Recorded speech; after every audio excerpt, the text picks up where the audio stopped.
talked a handful of times recently about defending against the rush and wanting to clean that up. The Devils with their speed and skill, they feel like a team that can really make you pay. So, do you key on that any extra against an opponent like this, or how do you kind of attack what you're worried about with them? Well, I thought we did a lot better job against the rush last game. There's always conversations because we know it's something that we need to improve on. And yes, you're right. The Devils have the speed off the rush. They get the jump, and I think attention to details of what we're doing with regard to the puck and positioning from the offensive zone through the neutral zone, I think that really matters.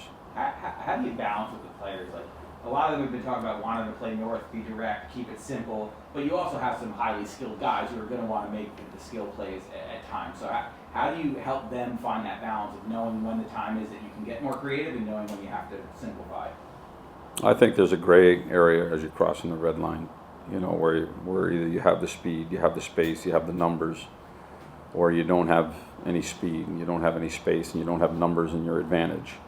And those gray areas are, where we can make better decisions and do the right thing with regard to the puck. I don't think that that's been one of the bigger issues, recently. It's been more the positioning from offensive zone play, coming out of offensive zone play, losing a player going the wrong way, or D stepping outside the dot. And so there's different things that we're doing, I think, that catches us off the rush. But I think the decisions with the puck have been fairly good and need to continue to be good tonight. Do you think that time and space has been an issue for you on both sides, or you don't think? I do, but more even with regard to sustaining offense, getting the second guy in there, the time and space, I do. Same thing defensively to kill things, just making sure that we've got 5 guys in the right areas, and so I think that there's definitely things that we can do with regard to time and space. I think that with time and space versus the rush, when our D have gotten the gaps that we need and the back pressure is good, that's when we're at our best defending the rush, and when we're off on that, there's too much time and space for the opposition. You didn't have Phil for 2 weeks or whatever it was, and you kind of threw him back in there and gave him heavy ice time. How'd you know you could do that? As opposed to maybe breaking him in slowly and sort of putting him on pitch. Well, we're in a position where we needed to win a game. He was cleared. He's healthy. He's been on the ice. He's been practicing. He wasn't out for 2 months, so he was out for a bit of time, but most of the time he was out on the ice and skating and working. So. We needed to get a win. You put him in that position, and I think he'll, again, he's there. He took down the minutes. I think, you can get better and continue to get better, and then you get more comfortable back in the game again. He said that, of course, you felt better as it went on, and you played more and more and you felt better.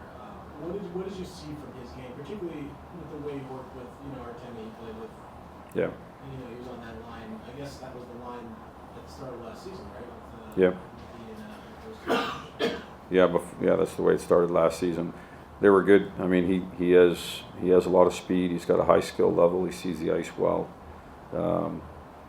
You could even notice that just coming off the game where he hadn't played in a few games, that his attack on the puck and on the ice was really evident. And to me, that helps push defenses back and create space for his line mates. And you're right, that was the line that we had started with last year. What are you looking for from Riley Smith, and have you had specific conversations about his overall role? Yeah, I mean, there's conversations with everybody. Again, 14 players, 12 forwards, and I think that through a 5-game stretch of not playing well, everybody can play better. And so I've got decisions that I have to make, and those decisions they go through tonight as well. So he's back in tonight. I expect him to come in and be a really good player. The Cooley and Kako playing, it looked like, at least from what we saw with Trocheck, is because of the way that those guys have been together, the success that they've had this season, is that something in the back of your mind that you're comfortable with and you maybe wanted to get back to? Yeah, I mean, I just think that they're guys that are producing right now. That at a fairly high rate.